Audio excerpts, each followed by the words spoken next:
সদায়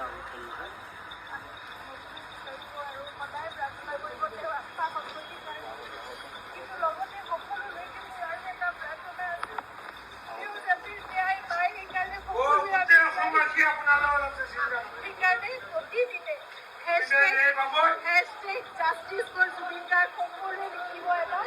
আৰু সকলোৱে ন্যায় প্ৰাৰ্থনা কৰিব ওলাই যি হৈছিল আমি জানিব লাগে সেইটোৱে কথা আজিলৈকে জনা নাই কি হ'ল 22টা দিন পাৰ হ'ল আজিলৈকে আমি নাজানো কি ঘটনা ঘটি গ'ল কিন্তু আপোনালোকে সকলোৱে লিখিব আপোনালোকৰ ছ'চিয়েল মিডিয়া আছে সংযুক্তৰ আমাৰ সকলোৱে এখন হাতত প্লেটফৰ্ম আছে সকলোৱে সেই প্ৰাৰ্থনা কৰাৰ লগতে আপোনালোকে জাষ্টিছ বিচাৰিব লাগিব ন্যায় কাৰণে আমি খুব ধৈৰ্যৰে আমি অপেক্ষা কৰি আছোঁ কিন্তু সেই ন্যায় আমি পাব লাগিব সেইকাৰণে সেই যুঁজখনত আমি সদায় ব্ৰতী হৈ থাকিব লাগিব আপোনালোকক প্ৰাৰ্থনা জনাইছোঁ #জাষ্টিছ ফৰ জুবিন গাৰ্গ সদায় লিখিব আপোনালোকে সদায় লিখিব সদায় দাবী কৰিব সদায় অনুৰোধ কৰিব সদায় প্ৰাৰ্থনা কৰিব কিন্তু আমি কোনো